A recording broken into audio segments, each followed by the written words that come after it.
কি পাট শাকের কড়াই পাতুরি খেয়েছো? যদি না খেয়ে থাকো তাহলে চলো আমার হোম রিচ চ্যানেলে সবাইকে অনেক অনেক ভালোবাসা জানিয়ে আজকে শুরু করছি পাট শাকের কড়াই পাতুরি। পাট শাক ধোয়ার আগে খুব ভালো করে বেছে নিয়েছি যাতে কোনো রকম নোংরা বা অন্য গাছের আগাছা না থাকে। বসিয়ে দিয়েছি গ্যাস ওভেনে একটি ফ্রাই প্যান, দিয়ে দিয়েছি 4 টেবিল স্পুন মাস্টার্ড অয়েল। ফোড়নে দিয়ে দিয়েছি 1 স্পুন গোটা জিরে। গোটা জিরে খুব ভালো করে ভেজে নিয়েছি। দিয়ে দিয়েছি একটি শুকনো লঙ্কা। ফোড়ন থেকে যখন খুব সুন্দর গন্ধ বেরিয়েছে দিয়ে দিয়েছি মিষ্টি কুমড়ো আর বেগুন লম্বা লম্বা পাতলা পাতলা করে কেটে। এই পাট শাক পাতুরির মধ্যে কিন্তু এই বেগুন আর মিষ্টি কুমড়ো পাতলা পাতলা করে কেটে দিতে হবে, কারণ পাট শাক খুব নরম হয়ে যায়। দিয়ে দিচ্ছি সামান্য নুন,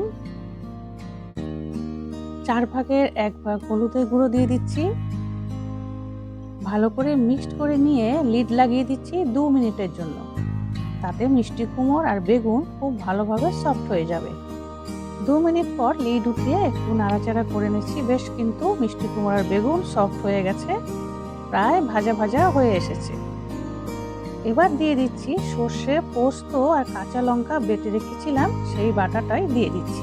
এখানে 2 টেবিল স্পুন পোস্ত, 1 টেবিল স্পুন সর্ষে আর 3টে কাঁচা লঙ্কা আছে। খুব ভালো করে মিশিয়ে নিচ্ছি। আর মেশাতে মেশাতে সর্ষে পোস্ত বাটাটাও কিন্তু ভাজা হয়ে যাচ্ছে। এবার মশলার গুঁড়োর মধ্যে দিয়ে দিচ্ছি 1 স্পুন জিরের গুঁড়ো, 1/2 স্পুন ধনের গুঁড়ো আর গুঁড়ো মশলাটাও কিন্তু ভালো করে মিশিয়ে নিচ্ছি। এবার সম্পূর্ণ মশলাগুলো যখন খুব সুন্দর ভাজা ভাজা হয়ে গেছে, এই সময় দিয়ে দিচ্ছি পাট পাতাগুলো। কিন্তু পাট পাতাগুলো আমি কুচি কুচি করে কাটিনি, আমি কিন্তু পাট পাতাগুলো ঠিক এইভাবে করে দিয়েছি।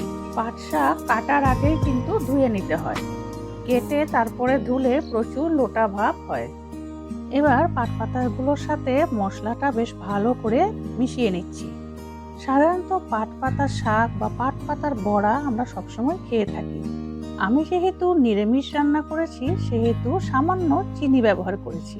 এই পাট পাতা কিন্তু পেঁয়াজ রসুন দিয়েও খেতে পারো। বাস হয়ে গেল আমার পাট পাতার কড়াই পাতুরি। এখন 2 মিনিটের জন্য লিডটা লাগিয়ে দিচ্ছি, তাতে করে খুব সুন্দরভাবে সফট হয়ে যাবে। আজকাল এই খাওয়াগুলো প্রায় আমরা ভুলতেই বসেছি।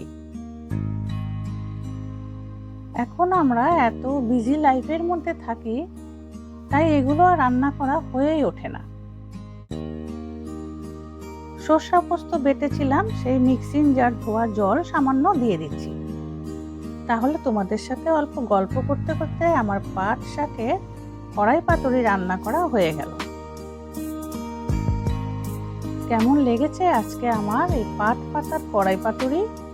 একবার তোমরাও কিন্তু এই পাট শাক থাকতে থাকতে বাড়িতে বানিয়ে ফেলতে পারো পাট শাকের কড়াই পাতুরি।